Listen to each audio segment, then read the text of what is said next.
Nós estamos mais uma vez reunidos para estudarmos o livro dos médiuns. Hoje a gente entra num capítulo novo do livro dos médiuns, quer dizer, a continuação, né, do capítulo 24, e é o item modo de se distinguirem os bons dos maus espíritos. Então, você começa para nós, Andressa, fazendo favor, a leitura? Item 262. Se a identidade absoluta dos espíritos é, em muitos casos, uma questão acessória e sem importância, o mesmo já não se dá com a distinção a ser feita entre bons e maus espíritos. Pode ser-nos indiferente a individualidade deles, suas qualidades nunca. Em todas as comunicações instrutivas, é sobre este ponto, conseguintemente, que se deve fixar a atenção, porque só ele nos pode dar a medida da confiança que devemos ter no Espírito que se manifesta, seja qual for o nome sob o qual o faça. É bom ou mau o Espírito que se comunica? Em que grau da escala espírita se encontra? Eis as questões capitais. Veja-se escala espírita em O Livro dos Espíritos, questão 100. Bom, essa parte aí, primeiro que fica de tarefa de casa, né? Estudar a escala espírita, que é a questão 100 do Livro dos Espíritos, que é muito importante para a gente entender a nossa escala momentânea, porque a gente, assim, a gente é criado simples e ignorante, e a gente trilha o nosso caminho evolutivo até chegar à perfeição. Só que nesse caminho até alcançar a perfeição, nós temos as escalas, né? Temos os degraus. Então, são três classes, vamos dizer assim, três ordens principais de espíritos. Espíritos maus, espíritos bons e espíritos perfeitos. Aí dentro da classe dos espíritos maus tem espírito zombeteiro, tem espírito... tem má intenção, tem vários tipos de espírito que ainda está meio a meio, né? Não é mal, mas também não é bom, então está intermediário. Na segunda ordem, que são os espíritos bons, aí tem várias classes, tem desde aqueles espíritos que tem muita inteligência, mas tem a moral ainda menos desenvolvida, mas já é bom. E tem aqueles que têm uma moral muito desenvolvida, mas que em termos de conhecimento ainda está mais aquém, mais abaixo. E aí dentro dessa ordem, da segunda ordem, tem a segunda classe, que é a dos espíritos superiores. Os espíritos superiores, eles já alcançaram tanto um nível altíssimo de cultura, de conhecimento, de sabedoria, quanto um nível altíssimo de amor, sentimentos, virtudes. Aí depois dessa segunda classe, vem a primeira classe, que é uma classe única da primeira ordem, que é o espírito puro, que seria o espírito perfeito, que um dia todos nós iremos alcançar. Então, para a gente entender, a primeira classe, que é da primeira ordem, é Jesus, que é um espírito puro, um espírito perfeito, governador espiritual da terra. Segunda classe, segunda ordem, segunda classe, a gente pode colocar, que são espíritos superiores, o espírito da verdade, Chico Xavier, que é Kardec. Esses espíritos são espíritos superiores, né? A Maria de Nazaré, são todos espíritos que alcançaram a superioridade. Então, só que assim, dentro dessa questão número 100, ele vai desenvolver e vai explicar bem profundamente a característica de cada classe, de cada ordem, porque dentro que a gente, assim, ele separou em classes para ser mais didático, a gente conseguir diferenciar melhor, mas dentro de cada classe, de cada ordem, tem ainda infinitas variações, não dá para chegar assim, pegar às vezes um espírito e falar assim, ó, ele está exatamente nessa classe, ele pode estar entre as duas, entendeu? Dentro da classe dos espíritos superiores, tem espíritos superiores mais evoluídos que os outros. Então, Tem tudo isso, tem infinitas gradações. É importante a gente saber por quê. Porque se a gente sabe a escala espírita, fica mais fácil de distinguir os bons e os maus espíritos. Por quê? Porque quando a gente vê na mensagem alguma característica, a gente logo vai lembrar, ó, essa aqui é característica de um espírito de uma classe atrasada, de uma classe ainda pouco adiantada. Ó, isso aqui é característica de espírito de uma classe mais elevada, de um espírito bom. Então fica mais fácil de a gente discernir. Então a escala espírita nos ajuda muito esse entendimento. E o espírito superior, ele se manifesta raramente, mas é muito raramente em situações especiais. As mensagens que a gente recebe, por exemplo, no final da desobsessão, são mensagens de espíritos bons, mas espíritos que ainda estão em evolução. Então, os nossos anjos guardiões são espíritos bons, que ainda estão em evolução, não são espíritos superiores, né, ou espíritos perfeitos. Então, o espírito bom, ele pode mandar uma mensagem com uma boa intenção, mas a mensagem vai estar restrita ao conhecimento dele. Então pode ter falhas relativas ao conhecimento que aquele espírito tem das coisas. Da mesma forma a gente aqui na Terra, às vezes um cientista pode dar um parecer e esse parecer dele tem falhas por causa das próprias imperfeições. Então não quer dizer que uma manifestação de alguém que tem conhecimento sobre o assunto seja algo incontestável, né? Então a gente tem que ter esse bom senso, essa ponderação.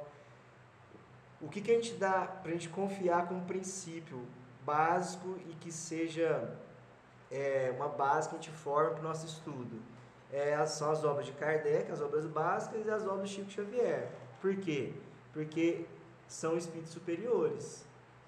O Kardec, que é o Chico, é um espírito superior, e as mensagens dadas pelos espíritos são de espíritos superiores, que inclusive o Kardec selecionou.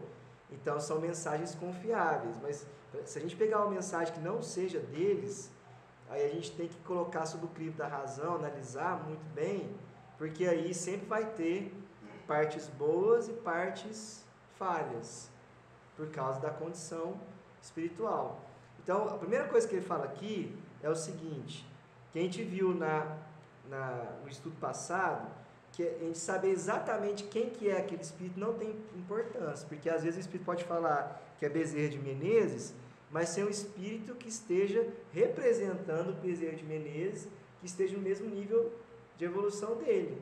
E aí ele coloca o nome Bezerra de Menezes para que não significa que seja o Bezerra de Menezes. Por quê? Porque a questão principal é o conteúdo da mensagem. Isso a gente estudou semana passada. Só que se a identidade do espírito não é importante, a distinção que a gente deve fazer isso já é importantíssimo. Por quê? Se a gente perceber que a mensagem é de um mau espírito, então a mensagem não pode ser boa. Porque um mau espírito não vai dar uma mensagem boa. Então a gente saber distinguir é muito importante.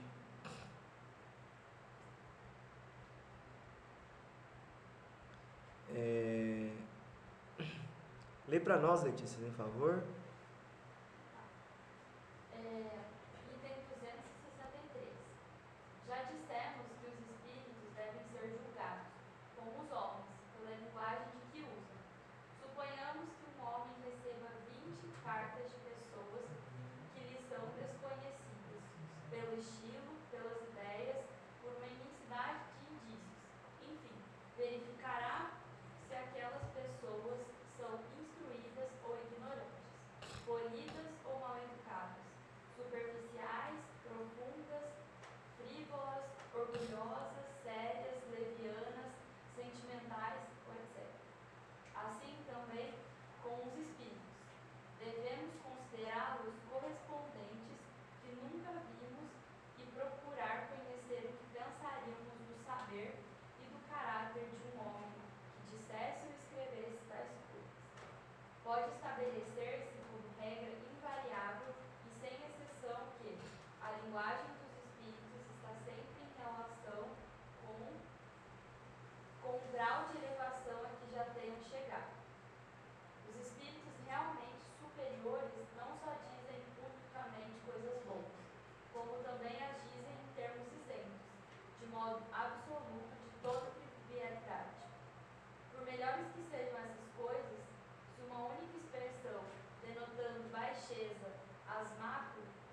As macula. As macula, isto constitui um sinal indubitável de inferioridade, com mais forte razão, se o conjunto do ditado fere as conveniências pela sua grosseria. A linguagem revela sempre a sua procedência, quer pelos pensamentos que exprime, quer pela forma, e ainda mesmo que algum espírito queira iludir-nos sobre a sua pretensa superioridade. Bastará conversemos algum tempo com ele para apreciarmos. A boca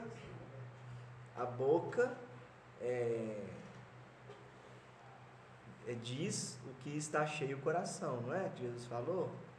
Não é isso? Então, é igual o WhatsApp. Se a gente conversa um tempo com uma pessoa no WhatsApp, vai conversando, logo a pessoa vai mostrar o estilo dela, se é uma pessoa maledicente ou não, se é uma pessoa que tem o assunto dela é trivial ou não. TikTok, não sei o que, bababá, não. Então, à medida que a gente vai conversando, por quê? Porque a boca fala do que está cheio o coração. Então, é natural, as nossas palavras são carregadas daquilo que nós pensamos, daquilo que nós nos alimentamos mentalmente. Então, para que a gente possa conseguir conhecer a mensagem, se é de espírito superior ou espírito bom ou não, basta que a gente receba várias mensagens desse espírito e aí com o tempo ele vai mostrando as suas características. Então, ocorre da mesma forma que ocorre quando a gente está com um encarnado. A gente vai convivendo com a pessoa, a gente vai conseguindo entender, compreender qual que é o estilo dela, qual que é o pensamento dela, né? O que ela pensa, porque cedo ou tarde o espírito vai exprimir a sua característica. Não tem como o espírito não exprimir a sua característica na mensagem e enganar. Ele pode enganar uma vez, mas por muito tempo não consegue. Por quê? Porque a mensagem está carregada da sua evolução moral. Quando a gente fala da hierarquia, a gente não está falando de hierarquia de aquela pessoa ela foi eleita hierarquicamente, ela foi ou promovida. Não é dessa forma.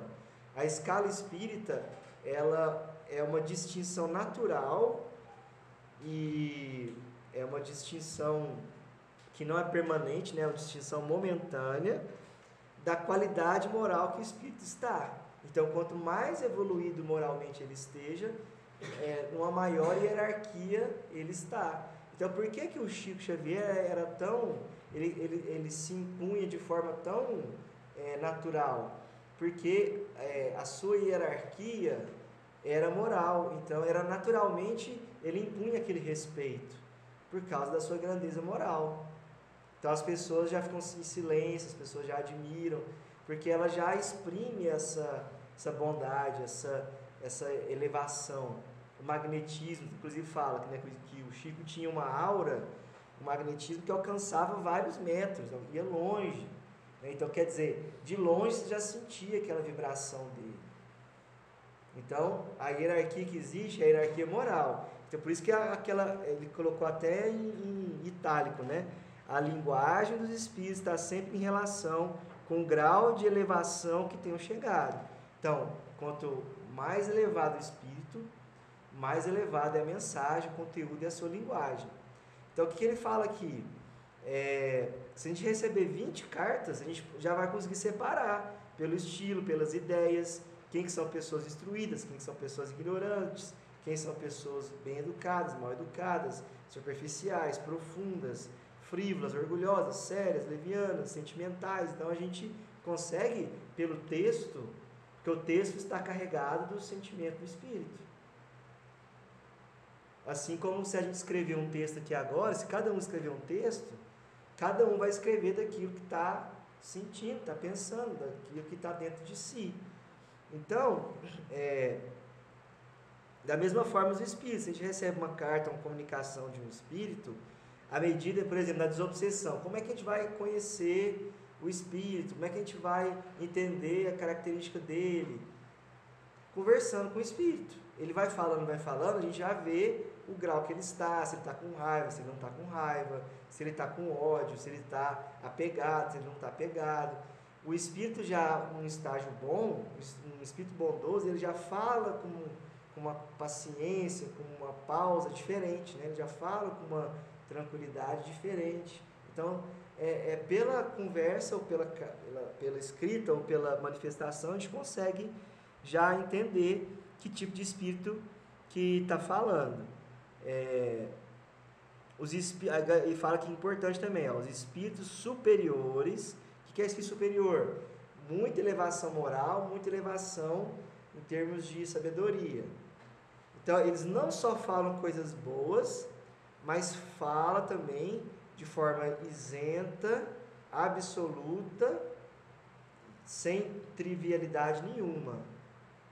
Então, quer dizer, é uma linguagem extremamente elevada. Característica simples, né?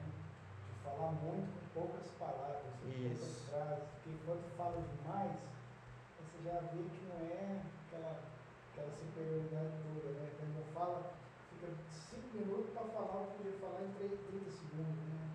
Foi assim que o Vogerba descobriu que, no começo do trabalho lá da reunião de desobsessão que ele participava, o espírito ficava dando a mensagem que está durando 10, 15 minutos, já estava ocupando o tempo da comunicação, né? Ele deixou várias sessões. Aí chegou uma sessão que ele cortou, o espírito falou assim, você está demorando demais, não dá para ficar dessa forma não. Aí ele falou assim, como ousa me interromper? Aí ele já mostrou que era um espírito inferior, né? Mas ele conseguiu detectar e conseguiu desmascarar ele na hora da reunião. Então, o espírito, para que vai ficar meia hora falando? Né? O espírito ele vai falar de forma rápida e profunda, né? Um exemplo de Jesus, né? Jesus falou uma frase, essa frase pode ficar 1000 anos a gente lendo essa frase, que nós temos um assunto para estudar durante 1000 anos. Ele falou assim, eu sou o caminho, a verdade e a vida. Acabou. A síntese máxima, né? Ele não precisou falar mais nada, ali já deu deixa para a gente fazer estudos aí, né? Ele falava, né? Várias frases dele eram assim, né? Então, ele fala assim, se numa mensagem uma única expressão denota baixeza, já macula a mensagem. Então, aquela mensagem não pode ser de um espírito superior, né? Aí quer dizer que é um sinal de inferioridade.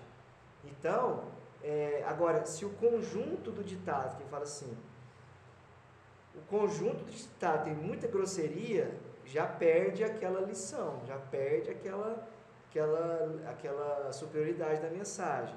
Então ele fala, a linguagem revela sempre a sua procedência, quer pelos pensamentos, quer pela forma, e se a gente conversar, a gente vai conseguir detectar. Então já aproveita e lê para nós, Guilherme, 164. 264. A bondade e a afabilidade são atributos essenciais dos espíritos depurados. Não tem ódio nem aos homens, nem aos outros espíritos.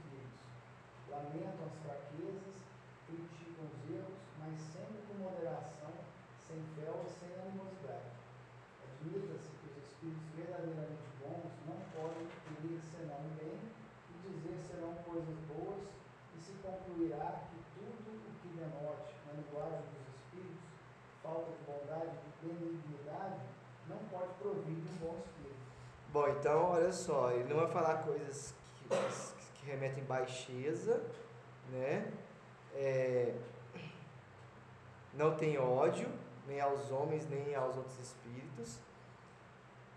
Lamentam as fraquezas, criticam os erros, mas sempre com moderação, sem fel e sem animosidade. Ou seja, muita gente acha o seguinte, o espírito criticou alguma coisa, então não pode ser espírito superior. Está errado, que criticam os erros. Mas é de uma forma que tem uma utilidade, né? Uma utilidade de ensinamento, né? Uma utilidade para poder mostrar as coisas com clareza, né? Discernimento.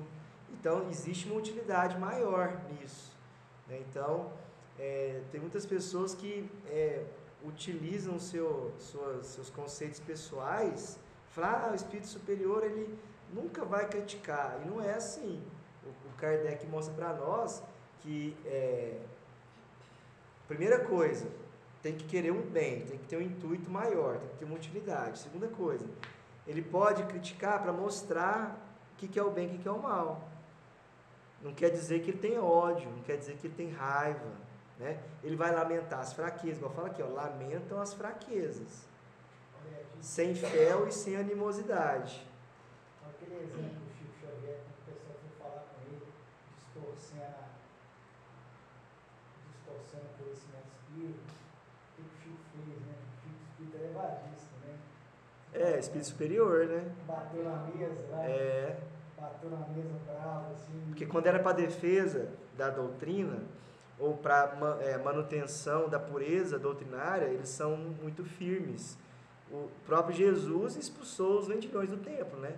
Eles estavam fazendo uma atitude uma atitude totalmente contrária à doutrina, né? Estavam ferindo de forma grave a doutrina. Então Jesus expulsou. Ele não pegou e falou assim, gente, não faz isso não, vamos parar com isso. Ele pegou e expulsou. A gente tem que ter essa consciência. Nem sempre um espírito que fala bravo, que fala de forma firme, ele é um espírito inferior. Pelo contrário, muitas vezes o espírito superior ele é severo, né? Principalmente para defesa doutrinária. Então as pessoas iam lá para criticar a doutrina, para tentar denegrir a doutrina, o Chico ficava bravo e batia na mesa. Então, porque às vezes as pessoas confundem. Ser bom não é ser bonzinho. Isso a gente tem que ter muita ciência disso. Ser bom não é ser bonzinho. Ser bom é a gente saber ponderar. Tem momentos que a gente precisa de energia, tem momentos que a gente precisa de amor. Um pai não faz isso com os filhos, momentos de energia, momentos de amor. Então, tem momentos que a gente precisa ser firme, tem momentos que a gente precisa tratar com mais calma, com mais tranquilidade. Então, quando alguém chegar e falar assim, não, Jesus nunca faria isso, nunca ficaria... A gente tem que estudar mais, a gente tem que entender mais, porque existem situações que os espíritos, não é que eles não se exaltam, mas eles ficam bravos, igual o Chico ficou em várias ocasiões. E ele nem precisava, muitas vezes, porque ele dava um olhar na pessoa, que a pessoa tremia, de tanto que isso é verdade. A pessoa falava fazia uma cagadinha, falava uma besteira, o Chico olhava a pessoa até tremia, de tanto que era forte o olhar. A gente não sabe o que é um espírito superior. A hierarquia que tem sobre nós, né?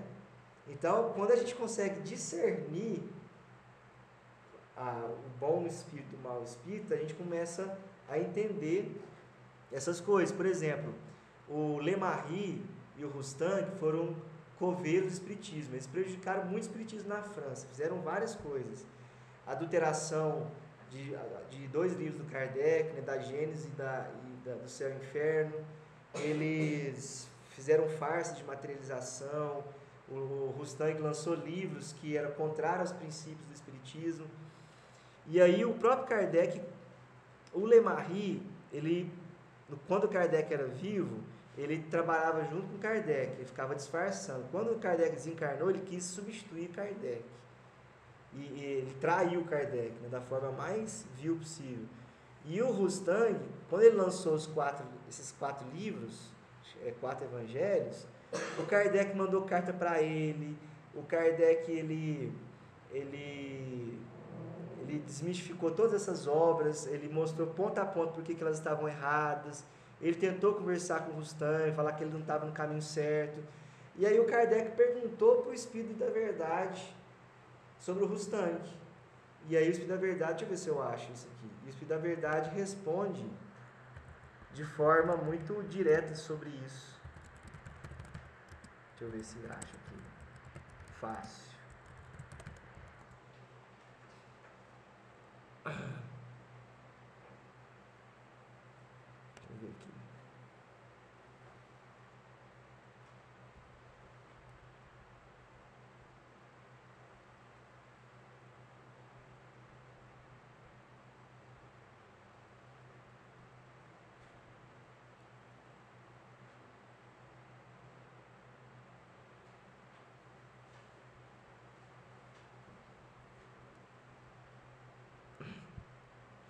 1860, o advogado Jean-Baptiste Rostand conheceu o espiritismo por meio de seu amigo, também advogado André Pesano de Lyon. Na cidade de Bordeaux, onde morava, Rostand viria a conhecer o grupo do Sr. Sabot, pessoa que ele elogiou na revista Espírita como sendo excelente e verdadeiro espírito. Em 61, Kardec realizaria sua segunda viagem espírita e Bordeaux era a última paragem antes do retorno.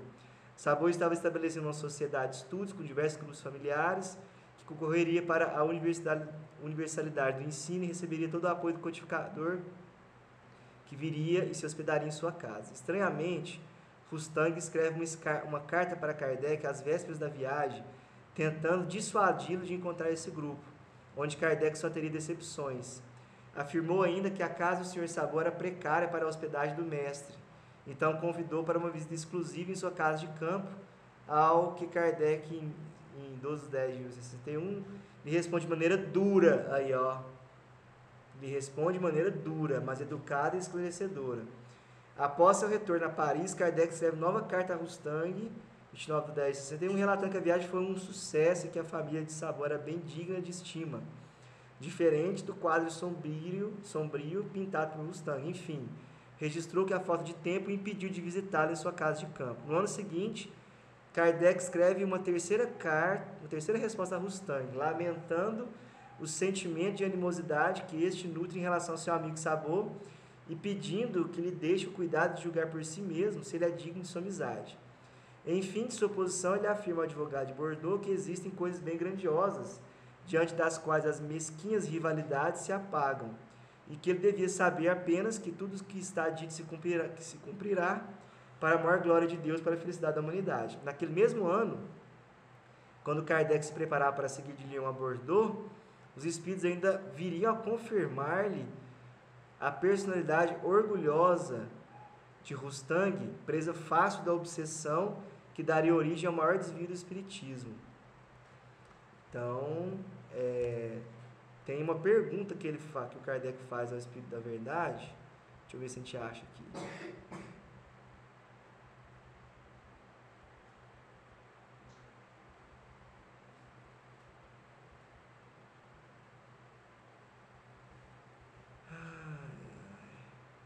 Viu até uma expressão, rostanguismo, né?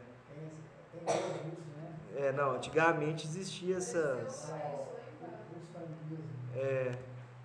Quem gostava de seguir Rostand, né? Espírito da Verdade, deixa eu ver. Peraí, deixa eu colocar assim. Pergunta de Kardec ao Espírito da Verdade sobre Rostand.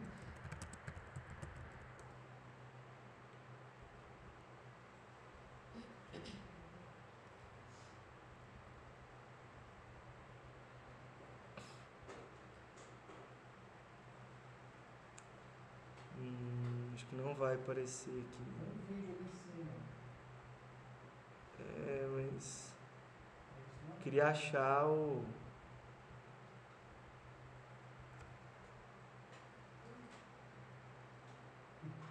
Não.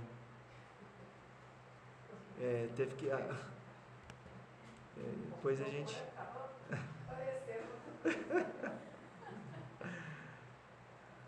Eu vou tentar achar, depois eu tenho que ir no WhatsApp, depois eu vou mandar para vocês.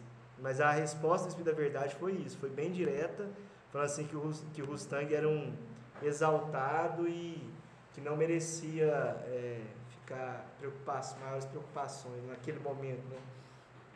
Então, você vê que os espíritos não titubeiam, né? Bom, o que mais que é importante? Os espíritos verdadeiramente bons não podem querer senão bem, né? Então, e dizer senão coisas boas. Então, se o espírito ele diz coisas para prejudicar, para querer o mal de alguém, né? Não é um espírito bom, né? A própria linguagem, né? A linguagem é uma linguagem elevada, né? 265. A inteligência longe está de constituir o indício certo de superioridade, porquanto a inteligência e a moral nem sempre andam emparelhadas. Vejam só, normalmente, na nossa evolução, a gente segue o caminho seguinte. A gente evolui primeiro a inteligência, depois a gente sente um vazio, né? A gente sente um vazio e a gente sente necessidade de evoluir a moral. Normalmente é assim. Por quê? Isso é natural porque à medida que, por exemplo, a gente está numa vida, por exemplo, de homens às cavernas. Então a gente precisa obter recursos para obter alimentação, para ter uma moradia que protege dos animais. Então a gente tem uma série de preocupações. Então, realmente é muito focado no trabalho. Então, é natural que a gente evolua primeiro, normalmente, a inteligência, por causa disso. Porque a gente precisa trabalhar, a gente precisa encontrar formas de sobrevivência, então é natural.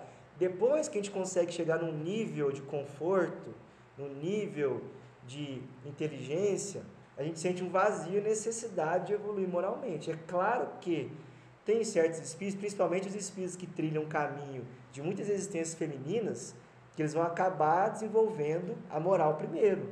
Por quê? Porque ele dá prioridade para os sentimentos, para as virtudes. Então, isso é muito comum.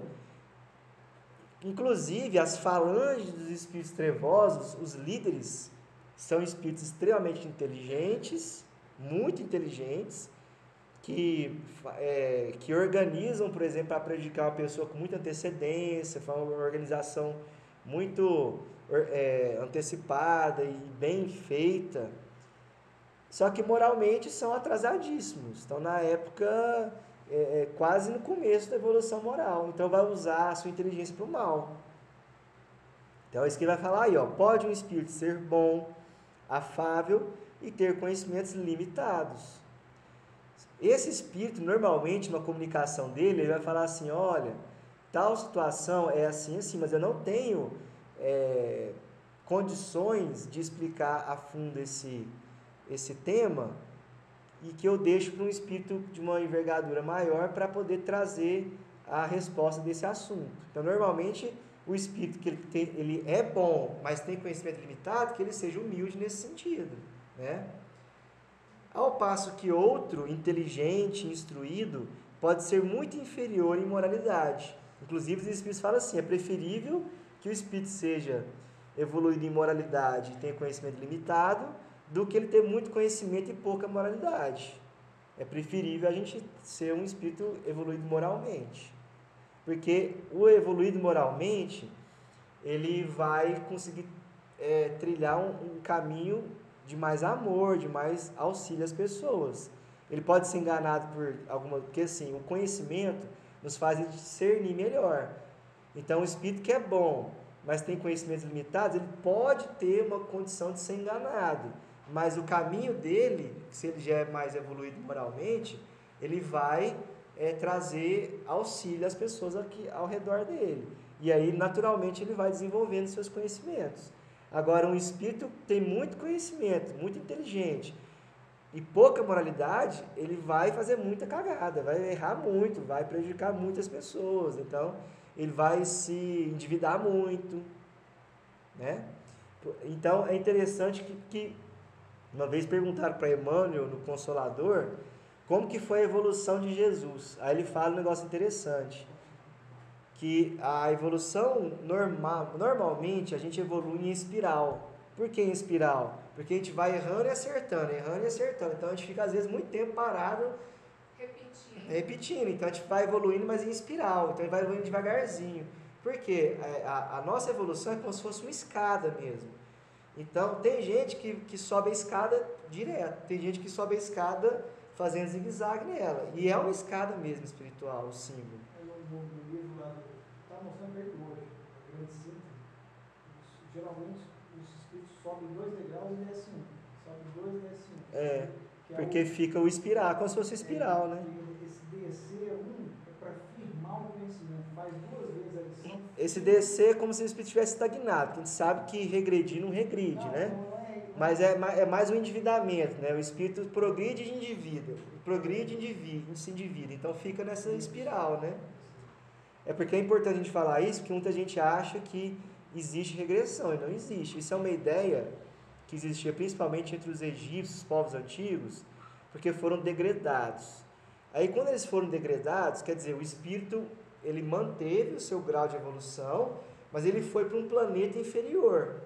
Como ele vai para o planeta inferior, ele tem a sensação de que ele caiu do paraíso. Ele tem a sensação de que ele, aquela queda do paraíso que fala no Evangelho, é justamente isso. O espírito tem aquela sensação de que ele perdeu o paraíso, a oportunidade do paraíso, um anjo decaído, mas não é que é um anjo, ele foi degradado. Então, como degradado, ele tem a sensação de que ele regrediu. Então, os egípcios, os povos antigos tinham essa teoria da metempsicose, que a gente poderia regredir, que a gente poderia nascer como animal, justamente por causa do trauma do degredo. Então é importante a gente falar isso, não existe regressão, mas a gente fica muito tempo, às vezes, estagnado, girando num círculo, parado numa coisa só. Isso acontece muito. E aí ele fala de Jesus, que Jesus, ele teve uma condição que ele subiu em linha reta. Então ele foi acertando e não parou não. Então aí o espírito puro, é claro que se ele teve esse mérito de evoluir em linha reta, ele pode adquirir mais responsabilidades. Tanto é que Jesus cuida de 5 planetas. Às vezes nem todo espírito perfeito tem essa possibilidade, pode cuidar de um planeta, aí já é coisa de espíritos perfeitos, né? Que a gente não tem essa possibilidade de estudar. Mas, com certeza, tudo que a gente trabalha melhor, a gente tem mais méritos, né? Então, talvez isso seja uma explicação de por que Jesus cuida de 5 planetas, um de cada, né? Um planeta primitivo, que é Quiron, né? Que as pessoas que serão degradadas da Terra vão para esse planeta Quiron. Planeta de provas e expiações, que é a Terra, e que logo vai ser Quiron, né? E um planeta de regeneração, que é do sistema de Capela, um planeta feliz e um planeta divino. Planeta divino... Não, eu vi hoje isso. Depois de Sirius, que é o planeta feliz, o 5º planeta... Celeste, ou divino. Pois é, mas eu vi que é um planeta em formação. Um planeta sendo formado agora. Ah, não, mas tem esse planeta em formação, não, ele não tem nenhum... Ele não está em nenhum tipo de classificação. É um que está começando agora. Mas aí o planeta celeste nem fala o nome, né? Então, Jesus coordena 5 planetas, inclusive um celeste e um divino, que não tem nome. Mas aí esse planeta, os espíritos, eles não ficam grudados igual a gente fica aqui nele. Aqui a gente fica preso à Terra até a nossa desencarnação. Os espíritos felizes, eles não ficam presos ao planeta. Tem lá o lar, que eles consideram a casa deles, mas eles não ficam presos àquele planeta. Eles têm mobilidade para ir para qualquer planeta, qualquer hora. É diferente, entendeu? Quanto mais a gente evolui, mais leve a gente fica e menos preso à gravidade dos planetas a gente fica. Por exemplo, uma dúvida.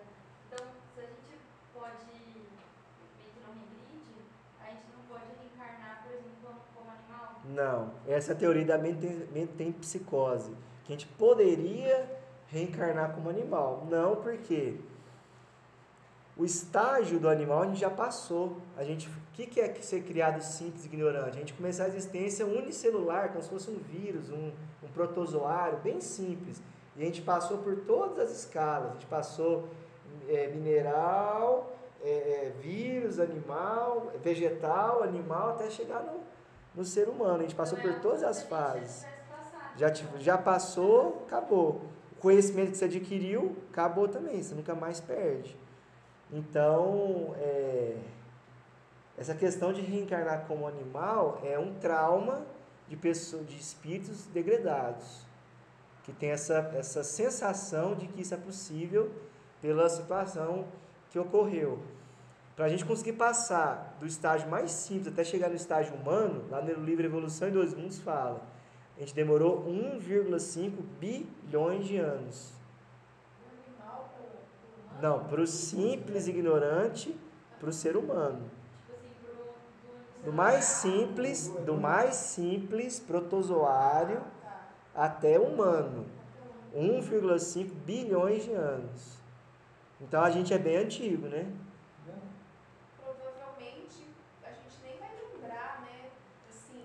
quando a gente alcançar a perfeição, aí fica tudo, a gente tem acesso a todas as memórias, né? Aí tudo bem, a gente tem acesso total. Mas enquanto a gente está em evolução, quanto mais atrasado a gente menos acesso às memórias a gente tem. Assim, de algumas sensações de água, eu imagino, falando assim, né? Imaginando como é que deve ser isso, né? Uma vez eu ouvi um negócio que assim, o espírito que é muito avançado, ele consegue lembrar, ele vai lembrando, ele vai voltando, mas chega uma hora que ele não suporta voltar, porque é tanta selvageria, é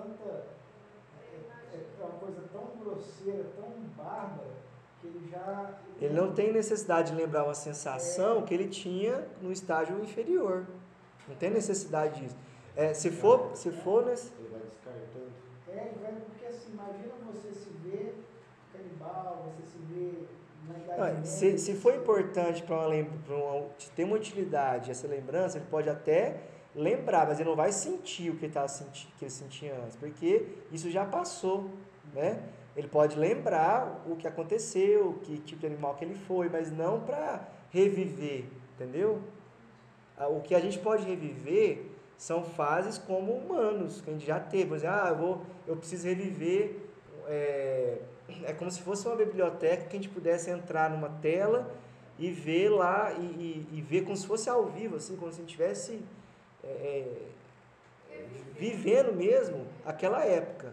É como se fosse uma realidade virtual, a gente conseguisse ver aquilo que a gente já viveu e para a gente, às vezes, perceber coisas, estudar coisas. Isso acontece muito, ter esse tipo de... Porque, vamos pensar, se existe realidade virtual que está em termos iniciais aqui na Terra, porque no plano espiritual isso já é uma coisa bem avançada. E essa realidade virtual produtiva, né, útil, para a pessoa poder se conhecer, se estudar e reviver algum ponto importante como humano, né? Porque como animal, são coisas que ele já superou, que ele já desenvolveu. Porque esses estados de vegetal e animal são só para ele desenvolver o centro de força. Para que ele vai reviver isso? Coisas que ele já completou, entendeu? Então vamos lá, é crença bastante generalizada que, interrogando-se o espírito de um homem que na Terra foi sábio em certa especialidade, com mais segurança se obterá a verdade. Tanto é que tem vários momentos da Revista Espírita que tem entrevista com o Mozart. Ele vai falar sobre música, é natural. Ele vai dar uma mensagem belíssima falando sobre música. Outros espíritos que foram músicos também vão falar sobre a música. Então, dependendo da especialidade daquela pessoa, é mais fácil. Assim, o espírito é a mesma coisa do encarnado. Você quer saber sobre tal assunto, eles vão chamar ou o espírito superior, que já tem conhecimento de todos os assuntos, ou vai chamar um espírito que não é um espírito superior, mas que ele tem uma especialidade sobre aquele assunto, que é mais fácil, né, para tratar sobre aquele assunto. Esse espírito, ele era de Júpiter, né? Espírito superior. Eu já pensei o seguinte, qual que foi a finalidade dele encarnar aqui na Terra? Seria para alguma... Ensinar, ué. Para ele ou para nós? Não, ele não precisa não precisava. Né? É para ensinar. Para ensinar. Da música. Missionário. Era um gênio missionário na área da música, para ensinar. Tanto é que a casa dele em Júpiter tem várias notas musicais pintadas na fachada da casa dele. Tá lá, essa mensagem está lá na Revista Espírita. Essa entrevista ele falando como é que é a casa dele, como que é a vida em Júpiter. Interessante. Revista Espírita, do Kardec. Se você colocar lá no Google Mozart, entrevista, Revista Espírita, Isso denota que a música... aí ele vai mostrar lá. Acho que uma vez você fala até o ano. A gente procurar a imagem, já fala sobre isso. Mas é que você não tá, né? Mas a música Se colocar assim, ó, Mozart, entrevista, Kardec, Revista Espírita. Vai aparecer lá. O pensamento fica mais conectado com o alto. estudar, Para estudar. Aí, ó, apareceu lá, ó. Melhor, Revista Espírita, 1858. Muito Santo Espírito coloca no Aqui, ó. antes de começar, né? Todo mundo vibrar melhor. Ó, Revista Espírita, 1858, maio. Conversas familiares. Moser. Aí tem várias conversas e tal. Então, Bom, tá tudo disponível. Tem a de foto graça, aí? né? é. Onde que A primeira Eu não sei se vai ter aqui. Coloca assim, notas musicais. Não, Casa de Moser, Revista Espírita. Tem que colocar o Habitações em Júpiter lá, ó.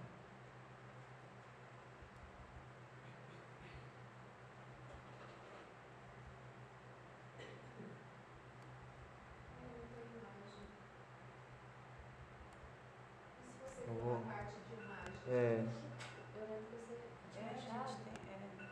Na época a mulher não achou, não sei como. É, não, que aqui Na época que vai eu- aparecer aqui. Vamos criar um chat aqui, tem uma imagem, fazer. Aí, ó. A casa dele, do Júpiter.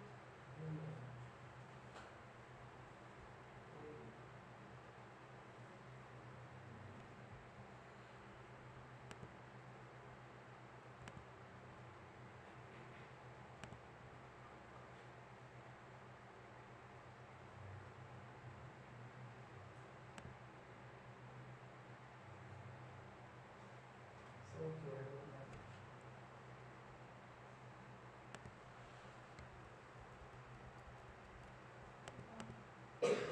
né? Não dá pra Acho dar que não zoom. tem. É, eu tô aqui no.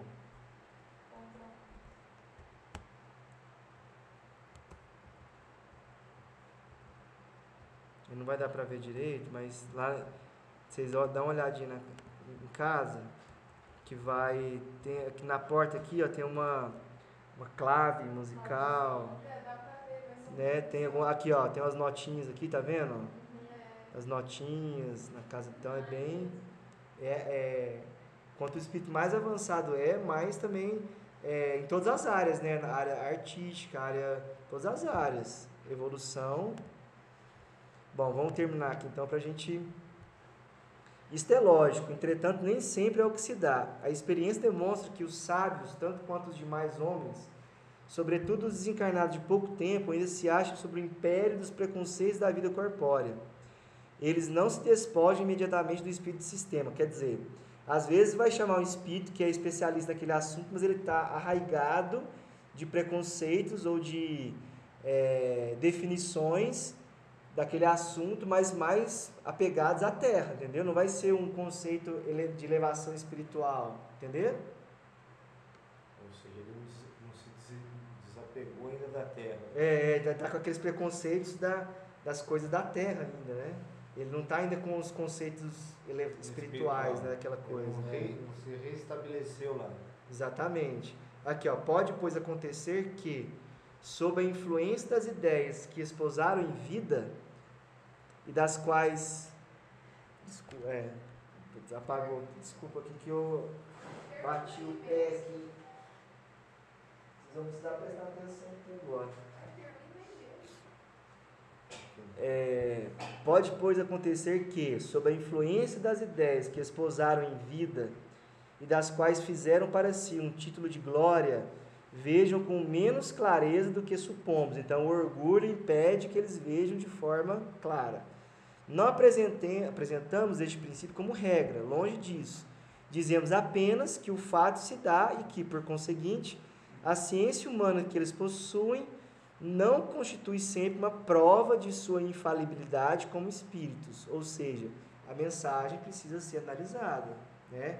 E a gente tem que verificar se aquela mensagem está de acordo com os princípios espíritas, né? Porque talvez aquele espírito, não é nem o médium, é o espírito mesmo, esteja com os seus conhecimentos ainda arraigados às coisas da terra, com os preconceitos de coisas da terra. Ele ainda não aprendeu como ele acha que aquele conhecimento é elevado, ele está com tanto orgulho que ele não se abre para os conhecimentos espirituais. Então, a gente tem que analisar isso aí. Né? Nem sempre isso acontece. Né? Por exemplo, Chamou Mozart, que é especialista em música, né? Aí Kardec analisou para verificar se era ele mesmo, né? Fez o crivo ali, tá? Mas pode acontecer de um espírito falar de alguma coisa e que aquilo que ele está falando está cheio de preconceitos materiais, não tem elevação de conhecimento espiritual adquirido aquele espírito. Então a gente tem que ter essa clareza de que nem sempre um espírito que se diz ou que pode demonstrar uma certa especialidade em algum assunto, que é infalível naquele assunto, que ele vai acertar tudo sobre aquele assunto. Entendeu?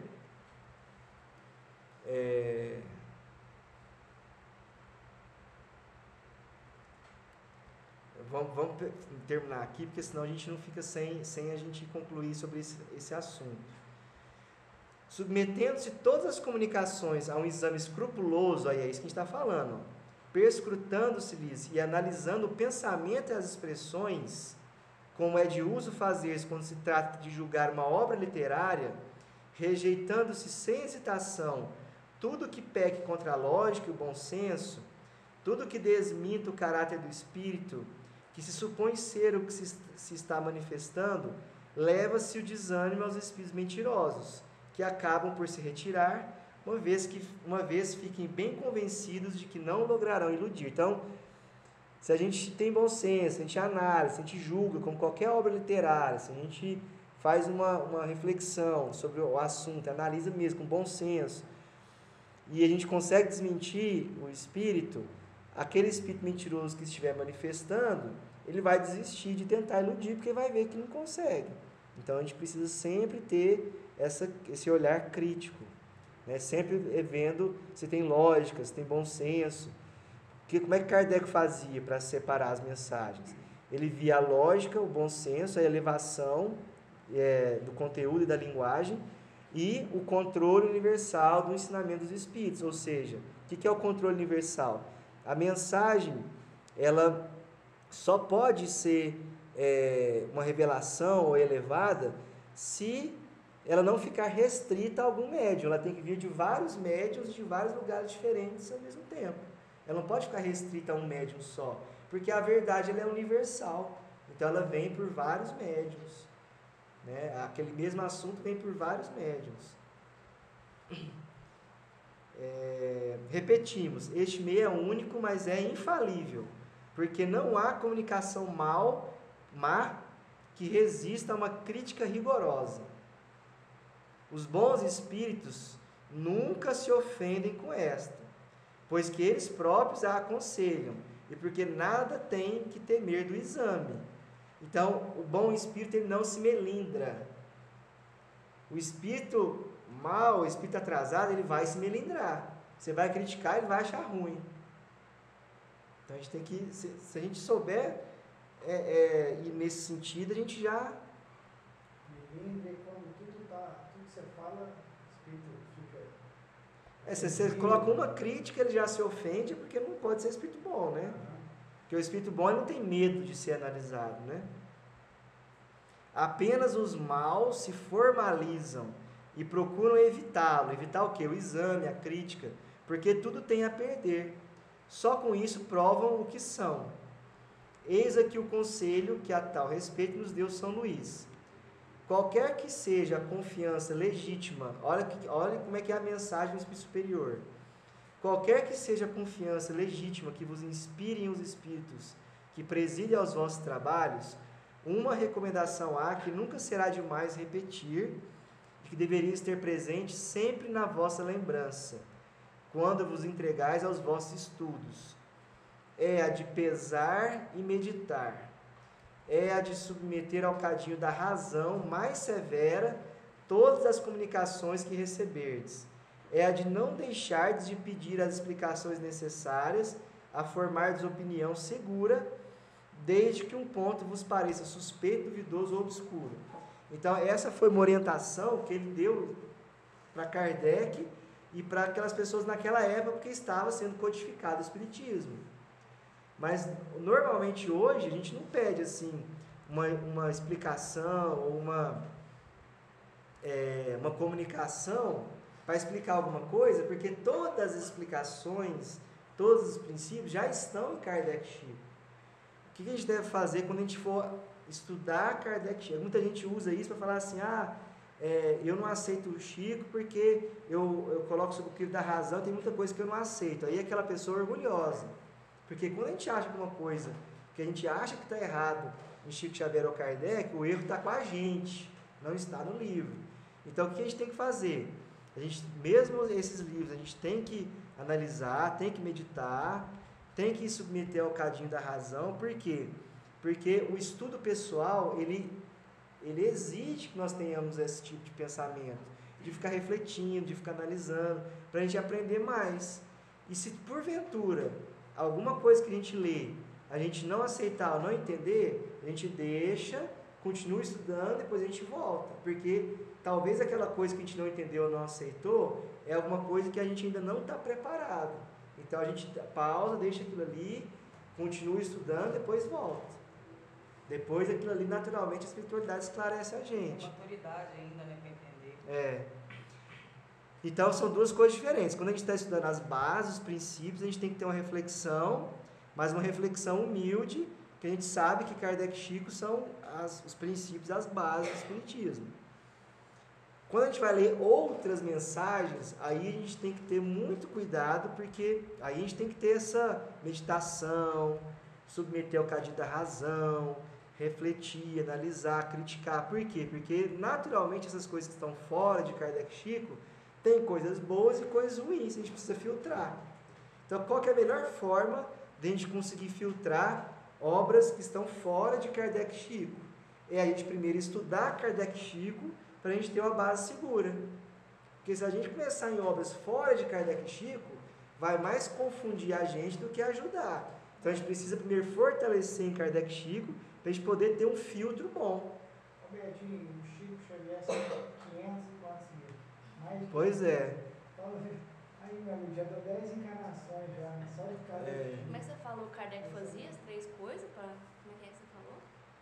Ele verificava com bom senso da mensagem, ponderava a lógica e o controle universal do ensinamento dos espíritos.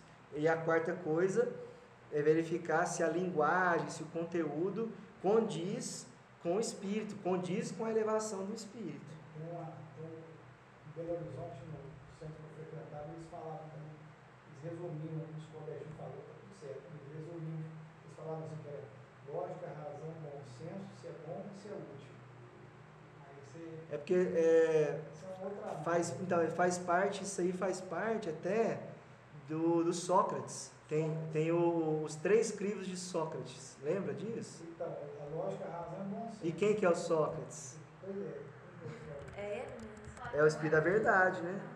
Que é o, E Platão é o Kardec. Platão Sócrates, Hã? Espírito da Verdade. Platão, Chico. O Sócrates, Espírito da Verdade, é o João Batista. Isso. Sócrates, Espírito da Verdade, João Batista, isso mesmo. Aqui, ó. A verdade, a bondade e a utilidade são os 3 filtros de Sócrates. Porque tinha uma pessoa que foi até ele e falou assim, eu tenho uma coisa para te contar. Aí já parecia que era uma fofoca, né? Aí o Sócrates já interrompeu, falou, peraí, você já passou pelos 3 filtros? Hã? 3 filtros? Eu ia falar assim, não dou conta. Como assim? Você 3 curioso, filtros? né? Como assim? Isso que você está falando é verdade? Não sei. É bom? Não, bom não é. Foi desse jeito. É útil? De jeito nenhum. Então não me conta. Então nem precisa me contar. Então a gente tem que saber usar os 3 filtros de Sócrates. Isso é importante, porque o Sócrates é o próprio Espírito da Verdade ensinando a gente aí, ó. Usar isso para as mensagens. A mensagem ela é verdadeira, aí para saber se é verdadeira a gente vê se tem bom senso, se tem lógica, se a linguagem é elevada, se o conteúdo é elevado, se faz parte do ensinamento universal dos espíritos. Aí dá para saber se é verdade. É bom, a mensagem é boa, a mensagem tem um aspecto de ajuda às pessoas. Terceiro, é útil. É útil no seguinte sentido, tendo algum tipo de utilidade que está trazendo alguma informação, alguma situação que traga discernimento para as pessoas, que tragam alguma coisa que ajuda no conhecimento. Então, se a gente aplicar os 3 filtros, né? Por isso que na introdução do Evangelho se fala sobre Sócrates e Platão. Por quê? Espírito da Verdade e Chico Xavier, porque são os 2 espíritos principais, ministros de Jesus, que vêm até de tempos em tempos ensinar para a gente o caminho. Se Jesus é o caminho, a verdade e a vida, o Sócrates e o Platão, o Espírito da Verdade e o Chico, vêm para explicar o que é esse caminho, a verdade e a vida, para facilitar isso para a gente, para esmiuçar. É a chave, né? Eles são a chave que consegue fazer a gente entender melhor o que é esse caminho, a verdade e a vida. Então, são os principais ministros de Jesus, desde os tempos iniciais. E aí, isso que o Roberto falou, como que isso aí casa com aquela ideia que o Emmanuel era o guia do Chico? Guia mediúnico, né? Que o Emmanuel, então, quem é o Emmanuel nessa parada? Aí, o guia mediúnico. Então, na verdade, o Roberto me explicou isso há alguns anos atrás, eu não sabia. Na verdade, o Chico que era guia do Emmanuel. Só que ele era tão humilde para admitir, para falar, espírito iluminadíssimo, né? Ele é junto com o Espírito da Verdade, as maiores potências assim, de elevação moral espiritual. Só que o Chico, né, Roberto? É porque assim, todo mandato mediúnico, o espírito que é missionário e vem médium, ele tem um mandato mediúnico.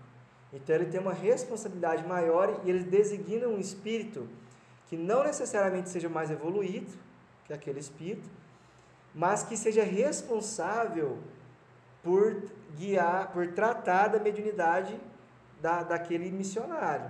Então ele pode auxiliar ali, o espírito está comunicando, ele pode ajudar na comunicação, ele é como se fosse um assistente mediúnico para poder algumas preocupações aquele médium não ter. Então é um assistente mesmo, né? Mas isso só para espírito elevado? Espírito elevado, missionário. Os médiuns que eu conheço que tiveram mandato mediúnico? Chico Xavier, Eurípides Barçanufo, Joana d'Arc.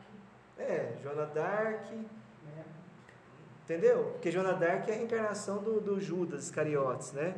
Mas já redimido, né? Então, assim, são espíritos que têm uma mediunidade, que tem uma missão com aquela mediunidade. Então, agora os outros médiuns são espíritos comuns que pediram a mediunidade que normalmente o médium, ele é o espírito endividado que pede a mediunidade para acelerar o seu desenvolvimento. Então, o espírito que tem a mediunidade como missão, com mandato mediúnico, é só missionário, espírito superior. Então, o Chico tinha o seu guia mediúnico, que era o Emmanuel. O anjo guardião do Emmanuel é Paulo, né? Paulo de Tarso. E o anjo guardião do Paulo de Tarso é o Estevão, né? Daquela obra Paulo e Estevão. E o anjo guardião do Chico Xavier é o Espírito da Verdade. Do Emmanuel é o Paulo de Tarso. Então, o Emmanuel cuidava da mediunidade do Chico para ele poder conseguir cumprir a sua mediunidade, a comunicação com os espíritos. É como se fosse um protetor assim, da mediunidade do Chico. E o guia, o anjo guardião do Chico é o Espírito da Verdade. Então isso a gente tem que ter em mente. Porque não tem como o Emmanuel ser mais evoluído que o Chico. Porque o Emmanuel foi o Públio Lentulus na época de Jesus, que ele se converteu nessa encarnação. Enquanto o Emmanuel era o Públio Lentulus, o Chico já era João Evangelista. Então a diferença já era muito grande. O Emmanuel, ele está caminhando para ser o espírito superior. Está caminhando para isso. Né? Mas já é um espírito elevadíssimo. Tanto é que ele veio depois do Chico, para o Chico ser o guia mediúnico do Emmanuel, e o Emmanuel continuar a missão do Espiritismo. Então, quer dizer, é um missionário já, né? Mas ele está aproximando do estágio espírito superior. Lembrando que ele pode até ser o espírito superior, mas dentro da classe de espírito superior, existem gradações. Então, se o Emmanuel é um espírito superior, o Chico é um espírito superior que está acima. Da mesma forma que o espírito da verdade é o espírito superior que está acima do Chico. Entendeu? Então, a gente finaliza por aqui.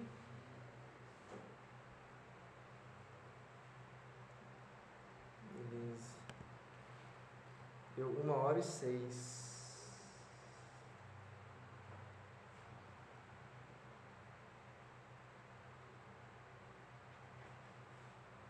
Hoje é dia 24, 23. 24.